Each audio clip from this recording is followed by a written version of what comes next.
Hello and welcome to this special episode of the Journal podcast as part of our Mental Health and Wellbeing Month. In our profession, we often talk about risk and resilience and responsibility. But when it comes to our own mental health, many of us don't give ourselves the same care and attention that we give to our clients and our work. Stress and pressure can build up, and sometimes it feels like there's no space to slow down, take a breath, or even reset. But that's why I'm super pleased to be joined today by Dr Stephanie Fitzgerald. Stephanie is a Chartered Clinical Psychologist and Neuropsychologist, and she's also the author of several brilliant books on stress, resilience and well-being, including Reworked and The Gifts of Winter. Her work really focuses on practical everyday ways that we can better manage stress and look after our mental health. My hope is by the end of this episode, you'll be able to walk away not just with insight, but also some simple, useful tools that you can put into practice straight away. So Stephanie, thank you so much for joining us today. Thank you for having me. So you've written several books on stress and mental health, including Reworked and The Gifts of Winter. So what inspired you to focus your career in writing on these topics? So I've had a bit of an unusual career path for someone with my training. So my background and my sort of clinical hat, if you like, that I wear is I work as a consultant clinical psychologist and I'm a neuropsychologist by specialism. So it's a very fancy way of saying I'm a big nerd about the human brain. But I got really interested in staff wellbeing when I worked in the NHS. So many moons ago now, but I worked in the NHS and I just became aware of the conditions that staff members were working in. We were constantly understaffed. We were constantly overstretched. There was a real sense of people really loved their job and they were very enthusiastic about their job. And you would just see this sort of level of burnout creep in where people were working very long hours and nothing was really being done. And there was an assumption that your work, if you worked in the NHS, was almost a vocation. So it was self-fulfilling and you just loved everything about it and that would take care of your well-being. And then there was a government-wide initiative at the time asking public sector workers and sort of frontline workers, how can we save money? And so people came up with these amazing engineering solutions and put forward all these bids for, really clever technical solutions. And I put forward a bid for a not very technical solution. And I said, I think if we took better care of our people, we would save money. So my idea was if we took better care of our doctors and nurses, we'd reduce sickness absence, we wouldn't have to pay locum or bank staff, and that patients would get better quicker and be less likely to return with problems. And I was the only person in the UK that put forward a bid that focused on people rather than tech. And they came back and said, yeah, sure, here you go. Here's your bid money, which I think at the time was something like £5,000, which seemed a small fortune at the time. And they said, you've got 25 weeks to prove it. Off you go, which was hugely daunting. But I had an amazing supervisor and a great team. And we just focused on low cost or no cost initiatives, really supporting staff wellbeing. And spoiler alert, but it has been well proven that if you take better care of doctors and nurses, patients get better quicker, people are happier at work and they're healthier, and you are much more likely to enjoy and stay engaged in your job.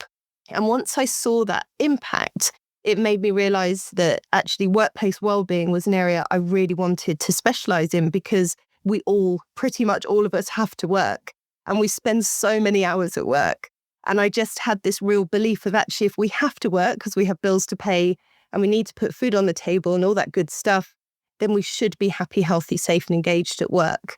And so that sort of really underpinned, those are the 4 pillars I write about in Reworked. And it just really cemented this idea in my head of we can and we should enjoy what we do day in, day out. And so really it was lived experience and looking around and thinking there's an even better if here that led me to want to work in workplace wellbeing.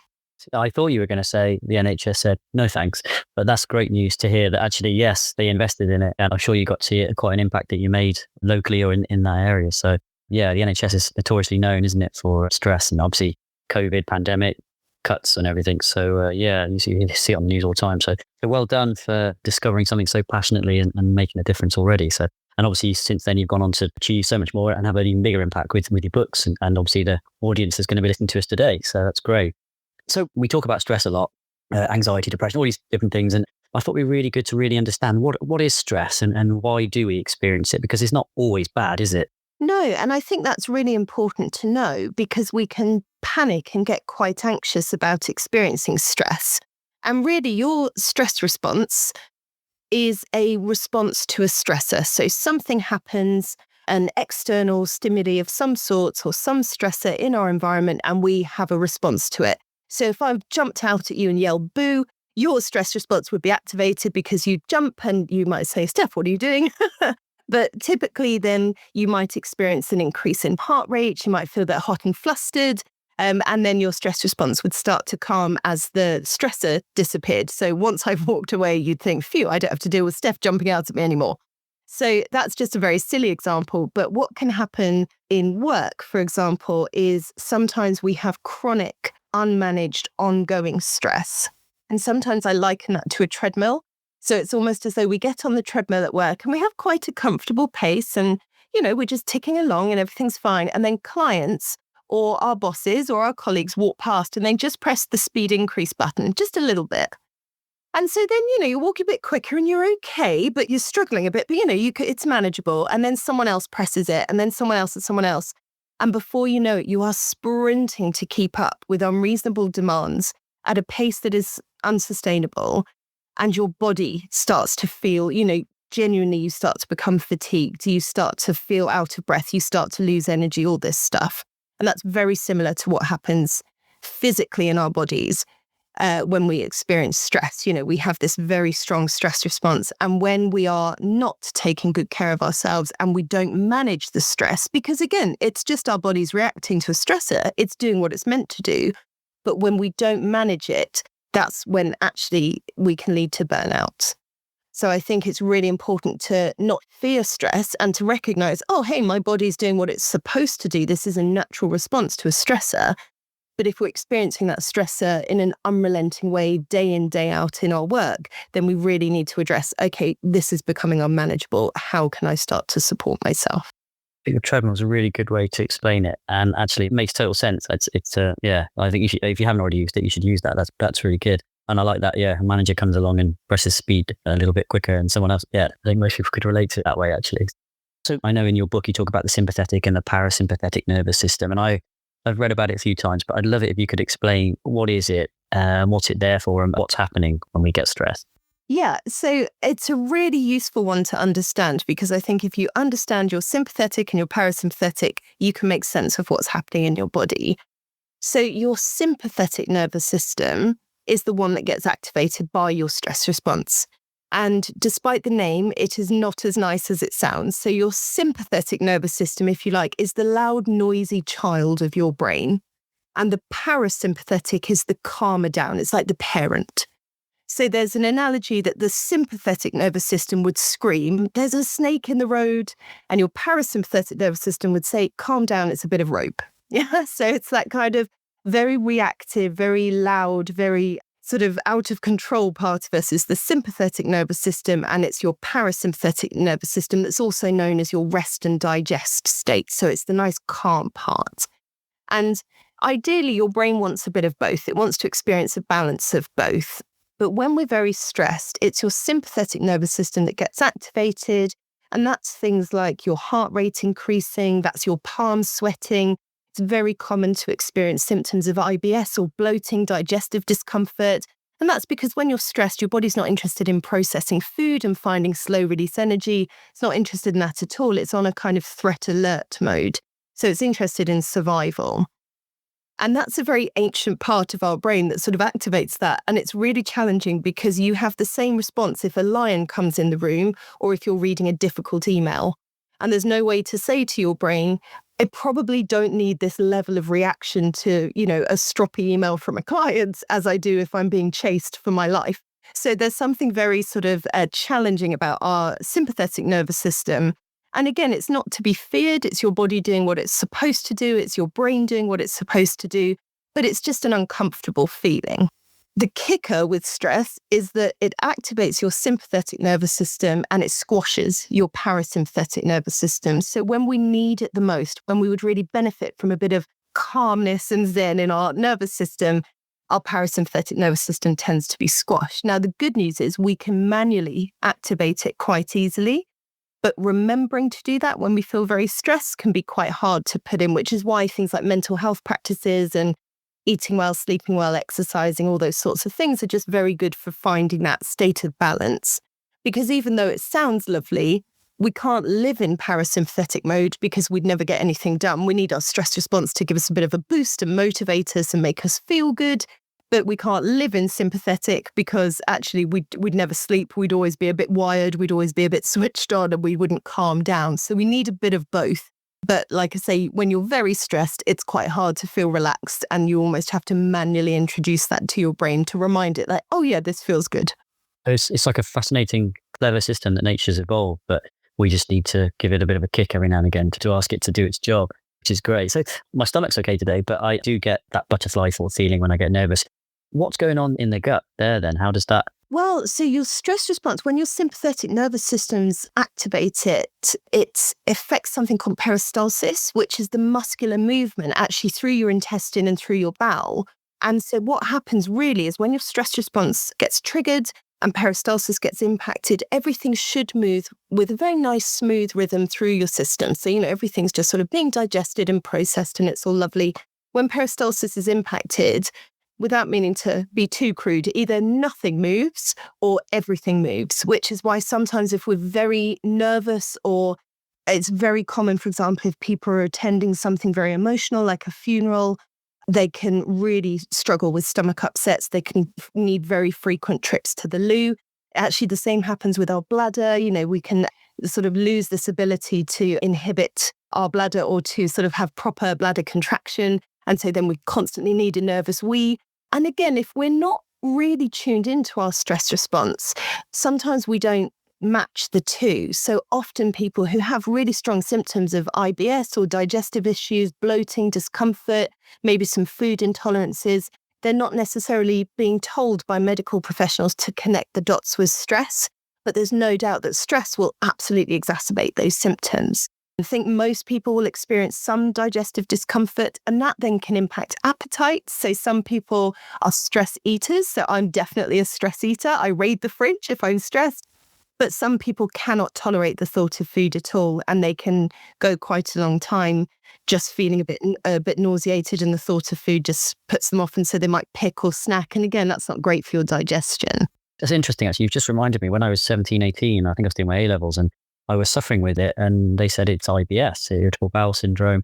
And they gave me some medication, but the doctor did say to me at the time, you sure you're not worried about anything? And I remember sort of thinking, I'm not worried. I'm really happy. I'm outgoing. But interestingly, there's so much more spoken about now. But it's great that even a few years ago, the doctor was actually saying, is it stress? It can be linked to stress. It can be worry. So I guess it's been known for a while that it probably was something that I was on my mind without realizing it. Here's a good question then. So is there evidence to say that we are getting more stressed, either as a workforce or as a society?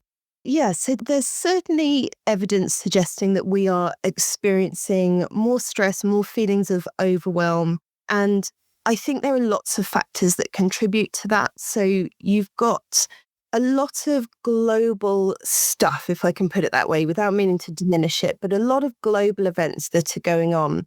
And none of them have really resolved. We haven't had any end point to them. So if we think about, for example, the COVID pandemic, we're still seeing ramifications and follow-ons and things 5 years on. We're still seeing people who are still managing symptoms of long COVID, but also lots of price increases, cost of living crisis, job uncertainty, ways of working. All this was impacted at the time, and we're still seeing that continue. And then we had lots of global traumas with things like the situation in Ukraine, which again has had no sort of closure or end point. We've seen some interesting developments in global leadership, I'm going to put it that way.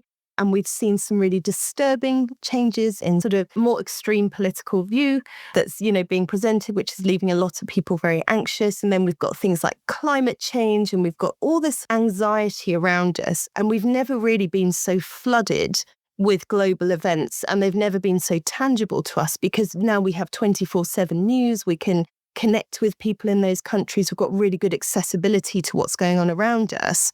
which is fantastic, but also has a downside in that we have no break from these things. And it has felt like one thing after the other has piled on top rather than, oh, I've dealt with that, I closed that out and moved on, and now I've got something else to deal with. It feels very multi-layered.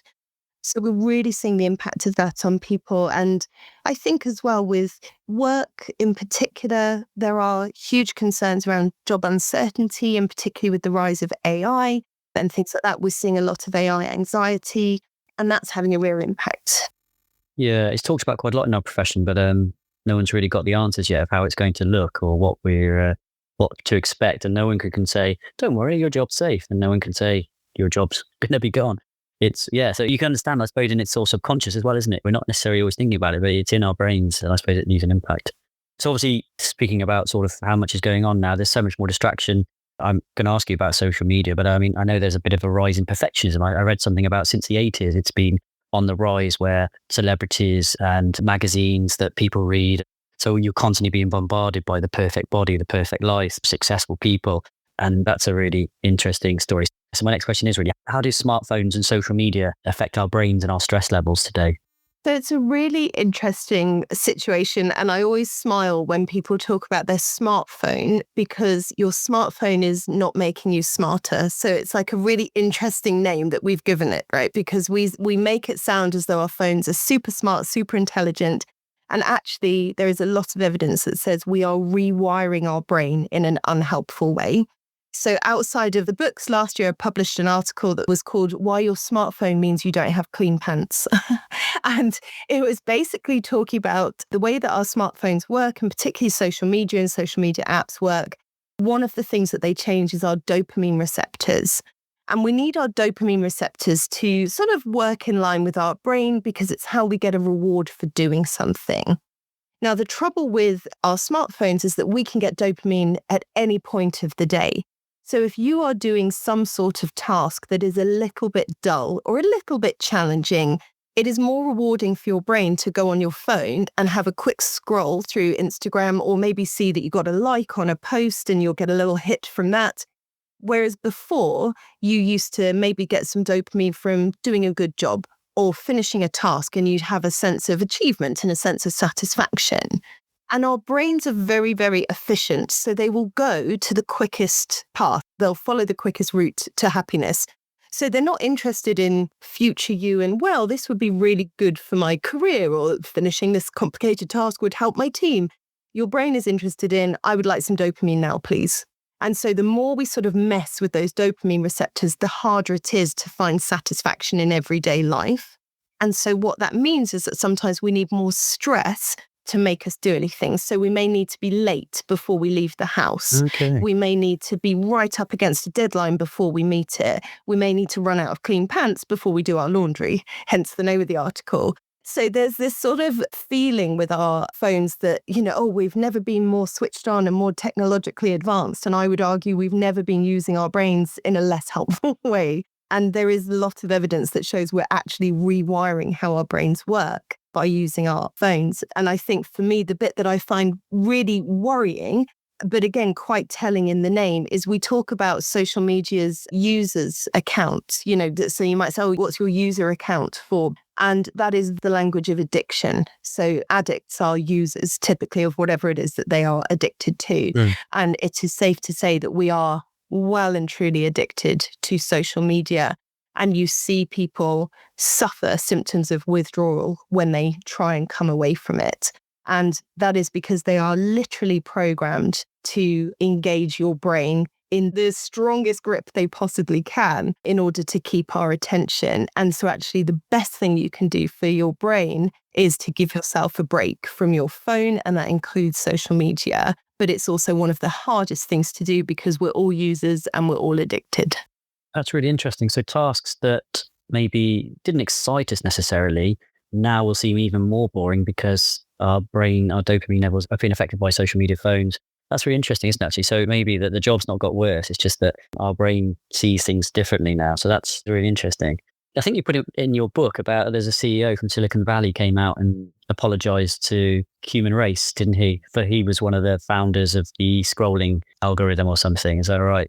Yes, yeah, the infinite scroll. So the creator of the infinite scroll has apologized for the role he's played in smartphone addiction because I don't know if you remember, I certainly remember that you used to have to open a new page. So you couldn't just scroll to the next thing. You would have to open the next thing. So you'd have only a tiny bit, but a little bit of friction where you could question your life choices and go, do I really want to open another page or another story or another news item? Whereas infinite scrolling is as it sounds, you can literally scroll the internet if you want and just keep going. And that definitely has played a part in keeping us pinned to our phones because now actually we have the auto push as well. So as you finish one reel or video, the next one will auto play. So you don't even have to touch your phone and it's got your attention and it's just got it on a loop. So yes, frightening stuff. Yeah. No, it's great. So when people are experiencing stress, we can get close to burnout, but can we sometimes be doing that without realizing it? And if so, are there any signs that we as individuals can maybe take a step back and feel self-informed of what's going on and maybe hang on, I need to take a break? Yeah, definitely. So I think it's quite easy to get addicted to stress. And certainly when I was in the NHS, when I worked there, I used to describe my job as it has the sort of stress that lets me know I'm alive. And I really felt very lit up by my work there. I felt very switched on. I was really functioning and firing on all cylinders. I really enjoyed that work. But gradually what I found was that that's not sustainable. So even if you love your job and you're really excited about it, gradually what that crept into was longer hours, taking on more work, having unreasonable expectations of myself as well as of other people. And the danger with that was that I was operating at a level of stress that was very addictive and it made me feel good. And I was massively rewarded for it as well. I think we are all often rewarded for quite unhealthy work practices when we're younger. It's only when we're older we go, maybe this isn't so great. But when we're younger, if we work ridiculous hours, no one says, oh, maybe you should go home because you've allowed someone else to go home. So like you tend to be rewarded and people talk about going the extra mile and, taking one for the team and all that sort of thing. And you think, oh, maybe that's not the healthiest approach. So I do think it's very easy to get addicted to that level and not notice the creep.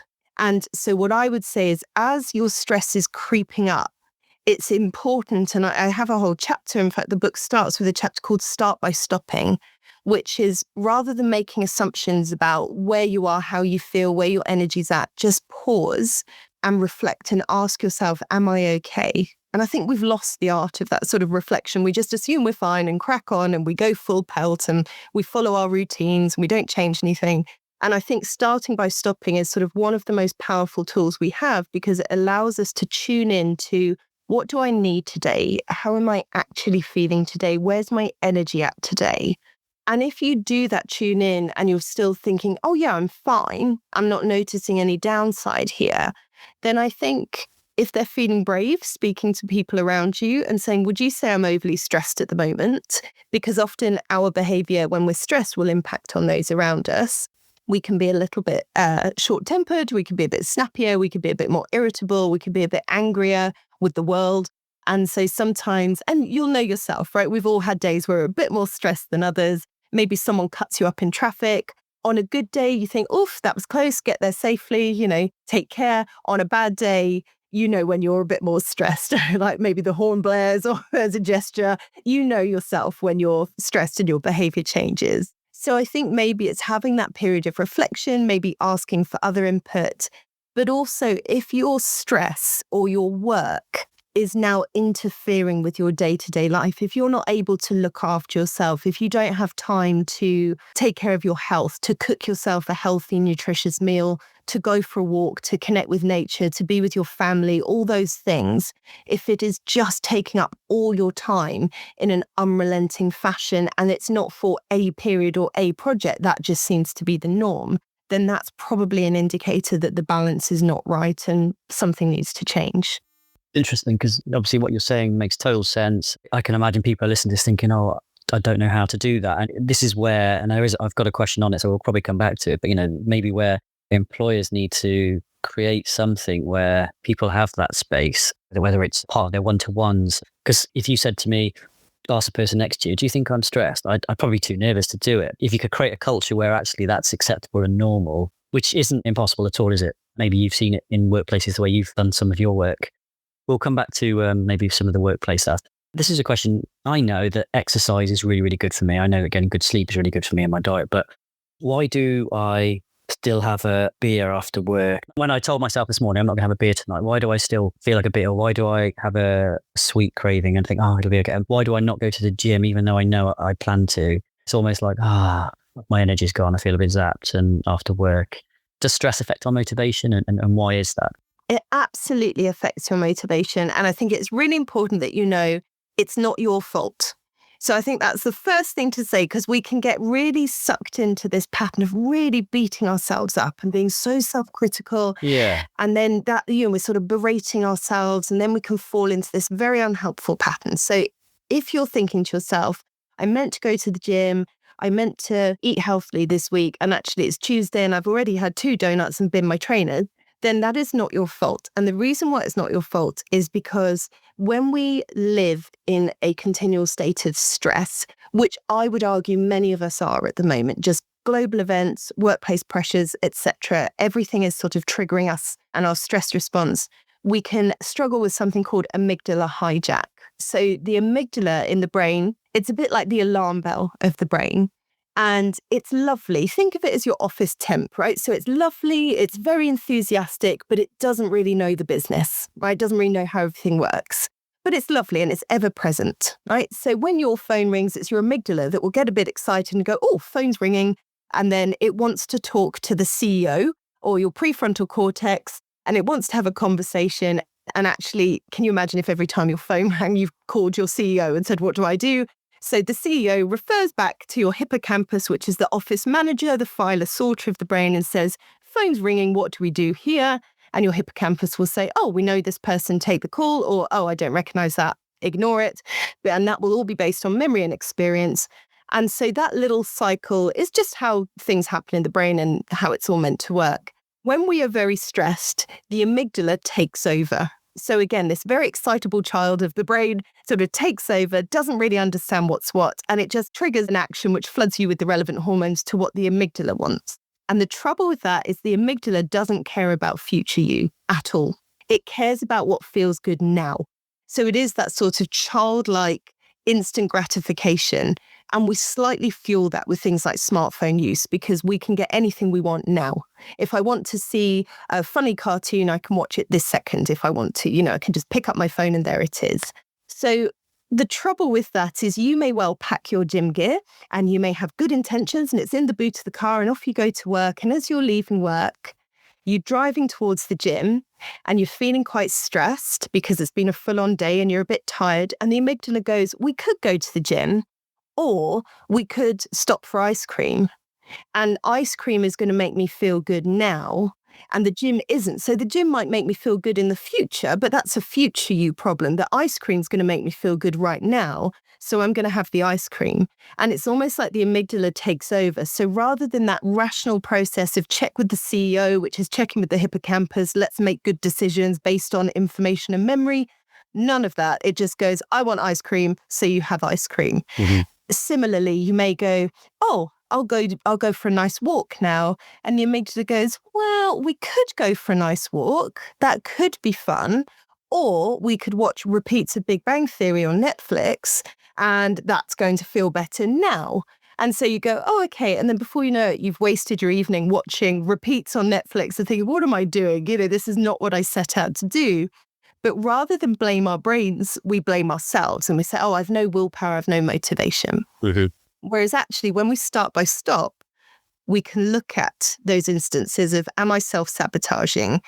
Am I sticking to plans if I make them? Am I keeping up with health and fitness activities that I intend to do, but finding myself derailed at the last minute? Those would all be indicators of, there's a little bit of amygdala hijack going on here. So maybe I need to pay attention and calm down my stress response so that I can make better decisions for future me. It's interesting because I've read a few times about how the world has changed, and now with Amazon, for example, you can order something and have it that same day. So everything is at the touch of a button, whereas, once upon a time, we had to be patient. We didn't have a choice. So I don't know whether that is linking into it or not, but it can't help. So thinking about our colleagues around us who might be suffering with stress, is it always obvious to spot? And are there any signs that we should be aware of in case we want to help our neighbour? I think it's really important to know that stress in the workplace does not look like stress outside of the workplace. So if you and I were in the pub and we were meeting for a drink and I was stressed, I can come into that pub and I can go, Tim, this happened on the way here, and I can be a bit loud and I can be a bit aggressive and I can gesticulate whilst I'm telling you the story, and I can really let rip because I'm not in a professional setting. Mm-hmm. But would I do that if I came into the workplace? Now, we probably all have colleagues who do that and come in and slam their bag down and start, telling you about their journey and or whatever. And that's fine. But I would argue that they are not as stressed as the colleague who comes in, eyes down, head down, doesn't talk to anyone, just gets on with it, is maybe late or just on time to meetings and leaves the second they're done, no socializing, completely withdrawn. Mm-hmm. Because actually I find that when we're stressed, sometimes we're just trying to keep our head above water. We can feel as though we can't do anything extra. And so it may be that your colleague who is sitting quietly in the corner, just eyes down, head down, getting on with it, not engaging with anyone, not complaining, not telling everyone how stressed they are, may be the most stressed individual within your team. And I think that's really important to know, because once we realize actually maybe there aren't all these visible, cues, it's not socially acceptable to have a big blow up in the office or, have a massive rant and F and Jeff. Maybe it's not cartoon stress that we're going to see in the office. Maybe it is just people just trying to keep their head above water and just getting on with the job in hand and not saying anything. That's why we have to have open conversations and we have to ask people, because if you were to ask someone, are you okay? This project seems a lot. Are you keeping up with it okay? How is it impacting you? Are you still able to take good care of yourself? Where's your stress right now? That's going to get you a very different response than glancing over and going, oh, they're all right, they're just cracking on. So I think there are definitely things that we can do in a workplace that foster a very natural environment of checking in. That's starting by stopping, acknowledging when we have projects. Yeah. Wow, this is going to be quite full on. This is a big project, or this has got a tight deadline, or this client's known to be a bit tricky. I mean, we've all got a few, So I think there's something around being able to openly acknowledge this may have an impact on us. And that doesn't mean there's anything wrong with you. Yeah. But let's acknowledge that there may be an impact on our stress levels that we have to manage. I think that's a very healthy approach to stress within the team, rather than assuming the person who's loudly complaining is the most stressed and the quieter ones are absolutely fine. Does that make sense? Yeah, no, it does. Yeah, it's really interesting, actually. And it's got me thinking about people I work with. Like, this is the thing, we all say, hello, how are you? We always go, yeah, fine. And you're thinking, well, are you really? Because, it's just what we say now. We don't really ask. But I have, on a couple of occasions, I think I read something or I listened to a podcast once, that next time you do it, actually say, no, really, how are you? What's going on? And I have done it on a couple of occasions, but some people aren't comfortable. But I did have a couple of really good conversations with the people. And it was a while ago now, so I haven't done it since. So maybe I could try and do it more. But all of a sudden, you're able to share something that actually someone else can completely relate to, and actually they feel better because someone else has got an issue. It's so important. I think asking twice is a really good skill for people to develop, because you're so right. Like, I'm half Irish, and my Irish family will say, how are you? As a greeting. They're not asking, how am I? It's just literally, how are you? And I think there's something about, as you say, if you ask someone, how are you really? Yeah. Or even just, hi, are you okay? Yeah, you okay? Yeah. That's what we do. Whereas if you say, are you okay? Because I spotted that you've had this really hectic week, or my goodness, you've been nonstop. We haven't had a chance to catch up. How's everything going? Yeah. What you're saying to that person is, I'm genuinely asking. I'm not doing a, how are you? I'm actually asking, I want to know, and I'm giving you permission to tell me if you're not okay. Now, as you say, you might ask some people twice and they're like, yeah, no, seriously, I'm grand, like everything's fine. Or it might be their opportunity to go, do you know, it's funny you say that. This week has been a lot. And then before you know it, you're into the actual chat. That's really interesting. I suppose it's just that little check-in, which could be quite a simple exercise, I think. I don't know. It's almost a simple way that you can just, actually, do you know what? I'm struggling. The work, it could be work, it could be something outside of work. But anyway, so my next question is going to be, what sort of tips can you give people, but also thinking about what can leaders and managers do to support well-being in a way that actually makes a difference to their teams? I know a lot of people have these employee assistance programs and, you get your counselling sessions, but maybe things that people can do before they have to get to that stage. So yeah, interesting to finish off with some good tips and advice.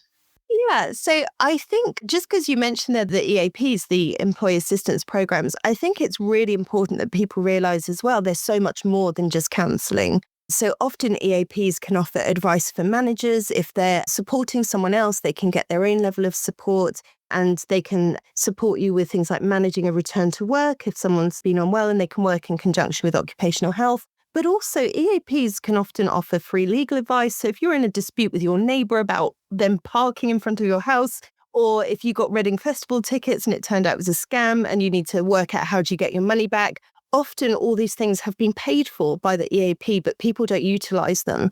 So I've known people use the EAP to get out of a parking ticket that was, just put there as a bit of a scam, or some of these parking companies kind of try their luck, don't they?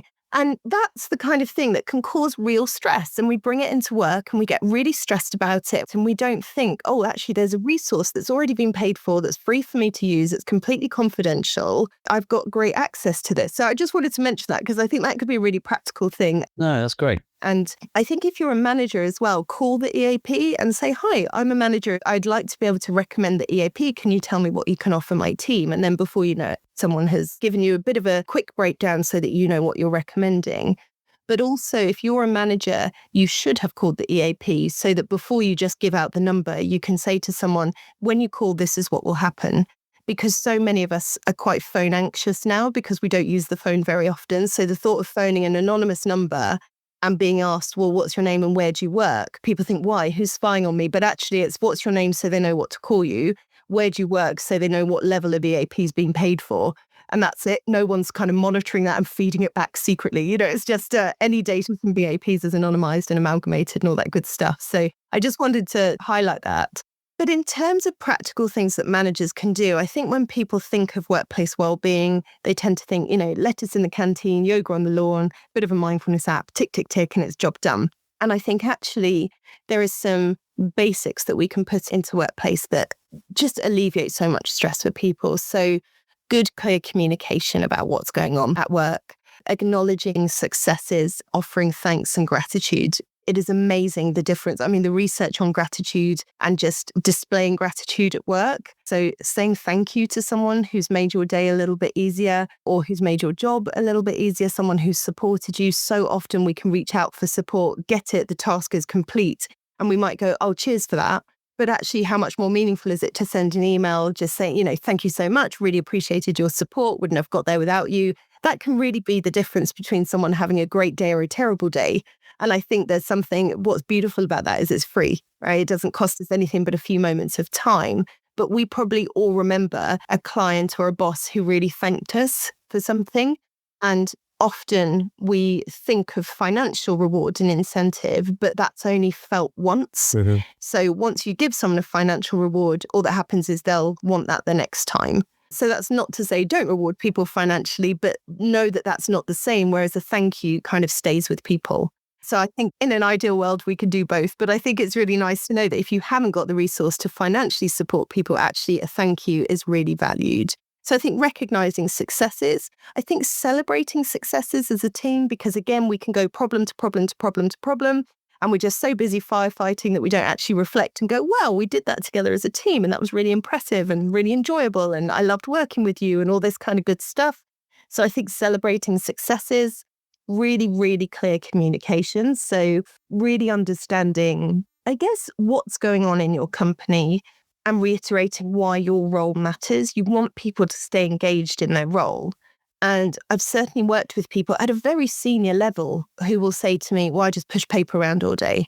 Or I spend my day on Teams meetings, but I couldn't really tell you what I achieve. And that's so depressing. And they're so disengaged from their work. And of course, when we're disengaged, that's where accidents happen. And I specialize in what's known as safety critical industries. So these are where health issues are safety issues. And if something goes wrong, it can go really wrong. And if people are disengaged from their work and they just don't care, that's where mistakes are made. That's where accidents can happen. And I did a lot of work in manufacturing and engineering, and that's where people can be quite badly injured. But I've also done some work with things like atomic weapons and civil aerospace. So if people are disengaged and not caring about their job there, then the results could be catastrophic. So it's really important that we're trying to keep people engaged, that they understand the purpose, the role that their particular role plays in the bigger picture, and also creating an environment of psychological safety. So not punishing people for coming forward with mistakes and just taking some team learning from them and accepting we're all human, we're all going to make mistakes and that's fine. And actually it's far better to admit and learn from them than it is to try and hide them and pretend they didn't happen. Yeah, I read that in your book, that psychological safety. I really like that. I think back at the places where I've worked and how many of them do I feel safe to share an idea, because I'm not naturally extroverted or super confident. But there's been times when I've got really good ideas and then I'm really nervous to say anything. But if the environment felt safe and you could be encouraged to share ideas and also, or even feedback on something, you might have a really great idea about something that we could do so much better or we're doing wrong. Thank you so much. It's been really, really good. I love the fact that you've explained what stress is. We've gone into a bit of detail about the parasympathetic nervous system. So hopefully we can go away knowing a little bit more about what's going on in our body. There's some tips there about things that we can do about it, including for managers. And it's been absolutely fascinating talking to you, Stephanie. I'd love to have you back again, and maybe we can talk about one of your other books in the future. And I'm sure the audience would love to hear more from you. So it's been absolutely great. Thank you so much for joining us today. Thank you so much for having me. Thank you. Oh, thank you so much to Dr. Stephanie Fitzgerald for sharing her wisdom and experience with us today. I think one of the biggest takeaways is that stress is something we all encounter, but it doesn't have to control us. With the right tools, small habits, and a shift in our mindset, we can all take steps to protect our mental health and build resilience in our everyday lives. I hope this conversation has given you something practical to take away, whether that's a reminder to pause and breathe in the middle of a hectic day, or perhaps a new way of looking at those tougher seasons in life as opportunities for renewal. This episode is part of the CII's Mental Health and Wellbeing Month, where we're focusing on resources, conversations, and insights to help support you both personally and professionally. And you can find more information and resources on the CII website. Thank you so much for listening. And until next time, take care of yourself and of those around you. Bye-bye.